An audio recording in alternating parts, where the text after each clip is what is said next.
को नहीं जीता तो सैकड़ों राजाओं को जीत कर भी आप दुखी ही रहेंगे। सुखी व्यक्ति तब होगा जब अपने मन को जीतेगा। इस संसार में सुखी वही हो सकता है जिसने अपने मन को जीता हो। और जीतना मतलब कंट्रोल। जब आप चाहेंगे तब क्रोध आएगा, जरूरत पड़ने पर लोभ आएगा, वरना लोभ नहीं। 1 करोड़ रुपया किसी का पड़ा हो,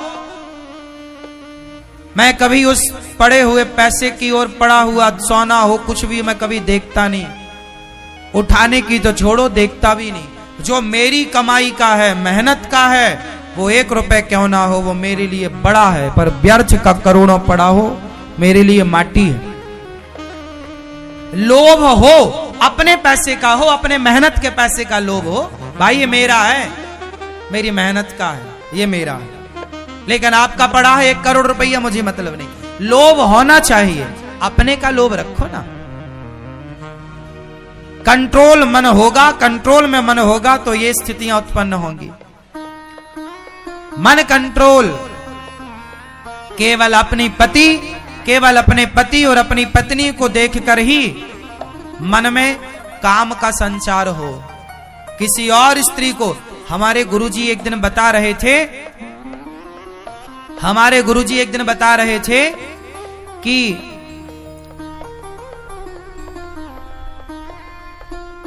दुष्यंत एक राजा हुए हैं। हमारे देश में महाभारत में उनकी चर्चा है। एक राजा हुए दुष्यंत। उन्होंने जंगल जब गए, वो जंगल, तो वहां एक संत जी की कुटिया। देख, बहुत कितनी गहरी बात बोलूंगा, आप समझ लेना। एक राजा थे दुष्यंत, वो जंगल गए और जंगल में रास्ता भटक गए, तो उन्हें एक जंगल के अंदर कुटिया पर एक सुंदर सी कन्या दिखाई पड़ी, शकुंतला। क्या नाम था? शकुंतला। तो जब शकुंतला वो संत की कुटिया में थी, तो संत की कुटिया में थी, बहुत सुंदर थी। तो राजा दुष्यंत, राजा ने जब उस कन्या को देखा, तो राजा के अंदर ना उस कन्या को देख करके काम का संचार हो गया, मतलब वासना जाग गई। और जब वासना जागी तो राजा दुष्यंत ने प्रश्न किया उस कन्या से, देवी, आप संत की कुटिया में हैं, लेकिन मेरा मन कहता है कि आप ब्राह्मण कन्या नहीं हैं, क्योंकि मेरा मन आज तक किसी ब्राह्मण कन्या को देखकर चंचल नहीं हुआ, आपको देखकर चंचल हो रहा है। मतलब जरूर आप ब्राह्मण कन्या नहीं, क्षत्रिय होंगी, इसलिए मेरा मन चंचल हुआ है। तब उस कन्या ने बोला कि हाँ महाराज, मेरे माँ बचपन में ये संत जी के पास छोड़ के चली गई थी और उन्होंने लालन पालन किया है। संत जी मुझे बेटी के रूप में रखते हैं, पर मैं ऋषि कन्या नहीं हूं, छत्राणी हूं। हाँ, देखिए, एक राजा का मन, मतलब पहले की ये थी कि कोई उम्र से छोटी हो, उम्र से बड़ी हो, तो उस कन्या को देखकर भी मन चंचल नहीं हो सकता था। यदि वो छत्राणी है, क्षत्रिय है, तो छत्राणी को, यदि कोई ब्राह्मण कन्या है तो ब्राह्मण का मन यदि किसी ब्राह्मण कन्या को देखकर चंचल हुआ, तो वो सोच लेता था कि ये ब्राह्मण है इसलिए चंचल हुआ। बाद में उन्होंने फिर उनसे विवाह किया।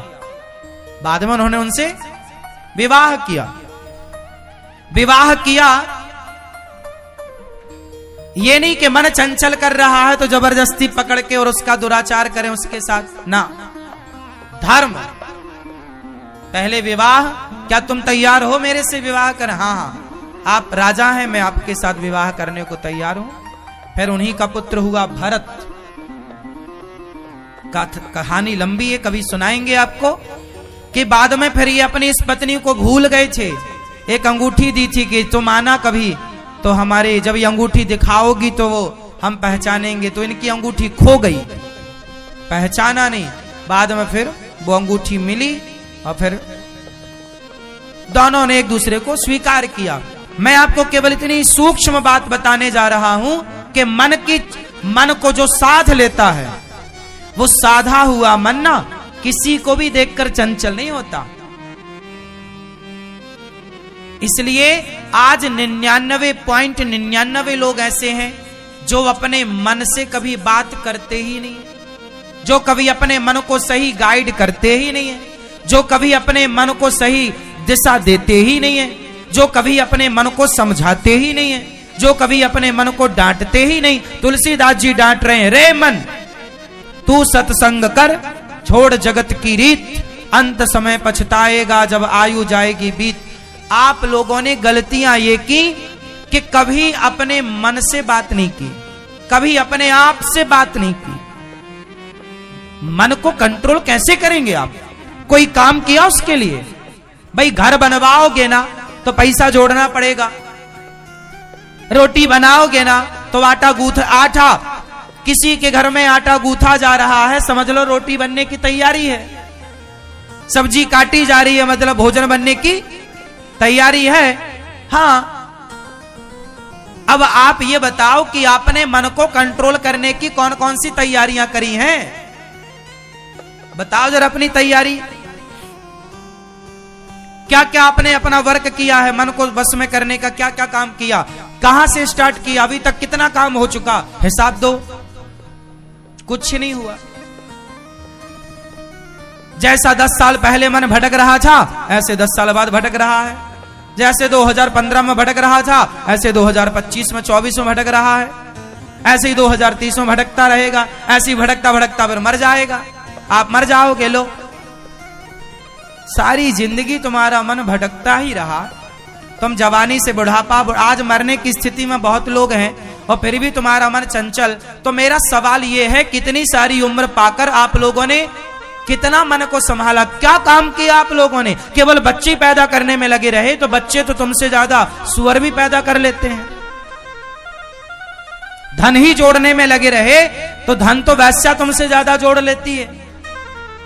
घर ही बनवाने में लगे रहे तो तुमसे बेहतर घर तो चिड़िया घोंसला बढ़िया वाटर प्रूफ बनाती है।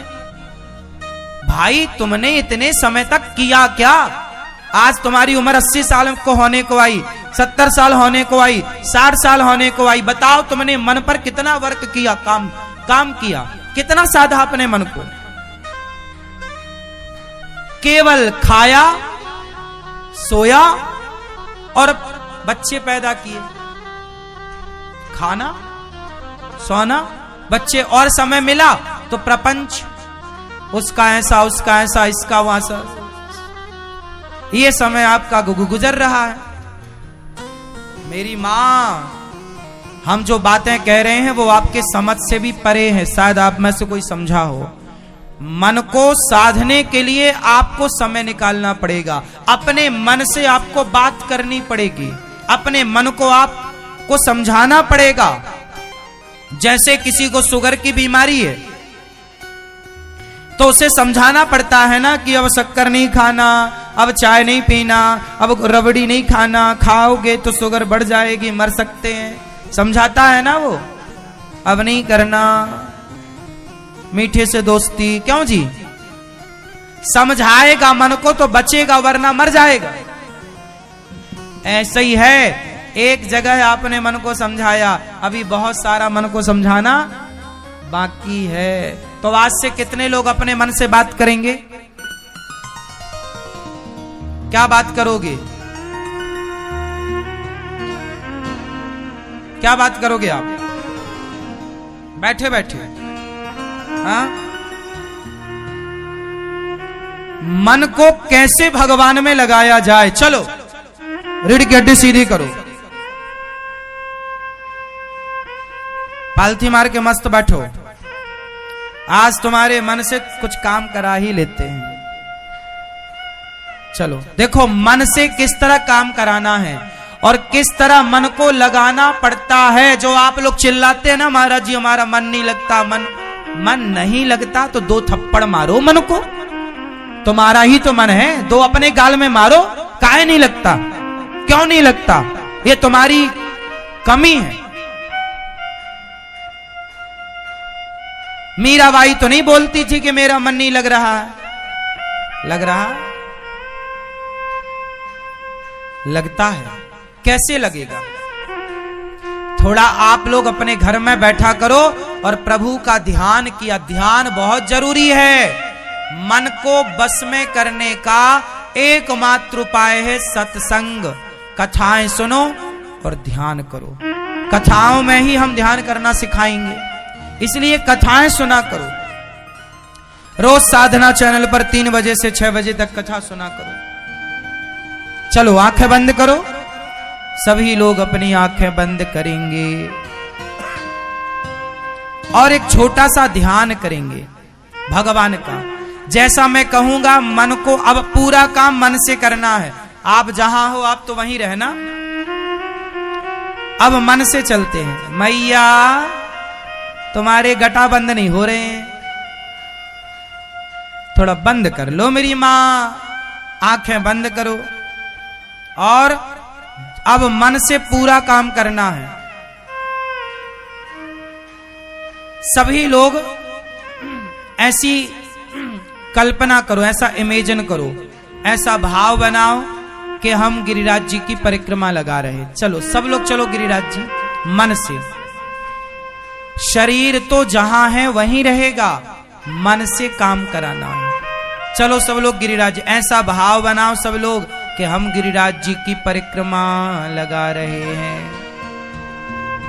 हम गिरिराज जी का नाम जप कर रहे हैं, मन में परिक्रमा लगाते हुए श्री कृष्ण श्री कृष्ण श्री कृष्ण श्री कृष्ण गोविंद हरे मुरारी, हे नाथ नारायण वासुदेव। हम कीर्तन कर रहे हैं। ऐसा भाव बनाओ कि हम गिरिराज जी की परिक्रमा लगा रहे हैं और कीर्तन कर रहे हैं। मन में कृष्ण को ही जप रहे हैं, उनको ही याद कर रहे हैं। अब गिरिराज जी की परिक्रमा लगाकर सब लोग ऐसा भाव बनाओ कि हम बैकुंठ जाकर, जैसे लक्ष्मी माता भगवान के चरण दबाती है ना, ऐसे आप भी भगवान के चरण दबा रहे हैं। ऐसा भाव इमेजिन करो कि आप भगवान श्रीमन नारायण के चरण दबा रहे हैं। चरण दबाओ, दबाओ चरण। ऐसा भाव बनाइए कि आप भगवान के चरण सेवा कर रहे हैं। भाव, चरण दबाइए, भगवान की सेवा कीजिए और मन में कीर्तन चलता रहे, श्रीमन नारायण श्रीमन नारायण श्रीमन नारायण। अंदर नाम जप होता रहे, श्रीमन नारायण श्रीमन नारायण श्रीमन नारायण श्रीमन नारायण। हृदय की प्रत्येक धड़कन आपके हृदय में श्रीमन नारायण का जप चलता रहना चाहिए। अब सभी लोग ऐसा भाव बनाओ कि हम सब अयोध्या जी गए हैं और सरयू स्नान कर रहे हैं अयोध्या जी में। सब लोग चलो नहाओ सरयू जी, भाव से इमेजिन करो कि हम नहा रहे हैं सरयू। फिर साफ सुथरे कपड़े पहनकर अब रामलला का दर्शन करने जा रहे हैं। सब लोग भाव कि हम रामलला का दर्शन कर रहे हैं। अब ऐसा भाव बनाओ कि हम वृंदावन आकर बिहारी जी का दर्शन करने गए और बिहारी जी की सुंदर सी छवि सामने है। उनके घुंघराले से बाल, मोर का पंख, उनके सुंदर सा उनका स्वरूप, उनके गाल, उनके होंठ, उनके गले में पड़ी हुई माला, सुंदर सा श्रृंगार। अब आप हाथ जोड़ो और भगवान से कुछ कहो। सब लोग हाथ जोड़ के मेरे संग बोलेंगे। बोलिए, हे नाथ, हे श्याम सुंदर, हे श्रीमन नारायण, हम पापी हैं, अधम हैं, नीच हैं, दुष्ट हैं। हे नाथ, हम जैसे हैं आपके हैं। हे प्रभु, हमें स्वीकार कीजिए, हमारे अपराधों को क्षमा कीजिए। हे नाथ, हमारे मन की चंचलता को कम कीजिए। हे प्रभु, हमारे मन को अपने श्री चरणों से जोड़ लीजिए। हे नाथ, यह एक पल के लिए आपके चरणों से दूर ना जाए। हे नाथ, मुझे स्वीकार कीजिए। हम पापी हैं, जैसे हैं आपके हैं। हे श्याम सुंदर, हे जगन्नाथ जी, हम करोड़ों जन्मों के पापी हैं। हे श्रीमन नारायण, आपके सिवा हमारा कोई नहीं है। आप ही हमारे माता हो, आप ही हमारी माता हो। हे प्रभु, हे श्रीमन नारायण, आप ही हमारे पिता हो।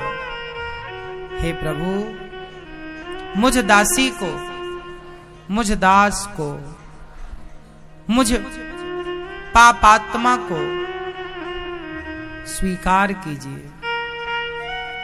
हे प्रभु, सदा के लिए इस मन मंदिर में आकर बैठिए।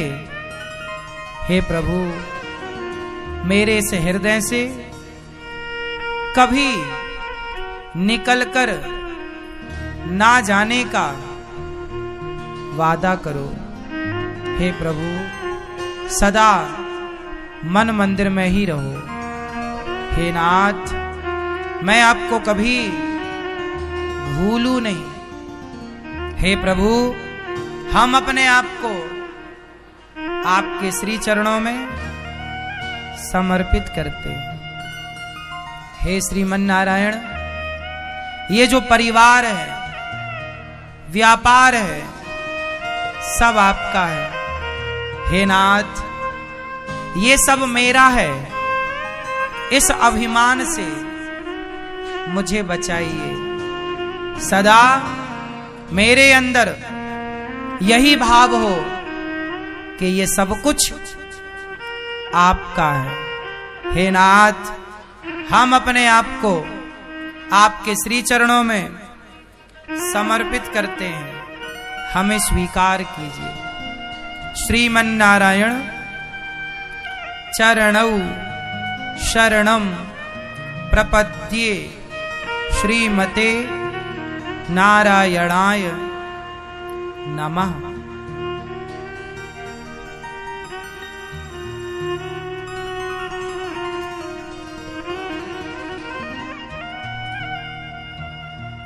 अब आप लोग अपनी आंखें खोल लीजिए। अब आप बताओ कि आपके शरीर ने काम किया या अभी मन ने काम किया? किसने काम किया? किसने? सच्चाई तो ये है कि मन काम करने को तैयार है, पर उस मन से काम कराना ही नहीं आता आप लोगों को। सच बताओ, आप लोग कहीं गए नहीं, पर गिरिराज जी की परिक्रमा हो गई कि नहीं मन से? कहीं गए नहीं, पर बैकुंठ जाके पांव दबा के आ गए, जैसे लक्ष्मी जी दबा रही हैं भगवान के। और ये प्रार्थना जो आपने अभी की, ये रोज भगवान से प्रार्थना करो कि प्रभु हम पापी हैं, जैसे हैं आपके हैं, स्वीकार कीजिए। मन को लगाना पड़ेगा। मन कभी नहीं कहेगा कि चलो जी आज पूजा कर लेते हैं। मन को पहले उसका चस्का लगाना पड़ेगा, उसका स्वाद चखाना पड़ेगा, क्योंकि मन हमेशा उसकी तरफ जाता है जिसका स्वाद उसने चखा हो,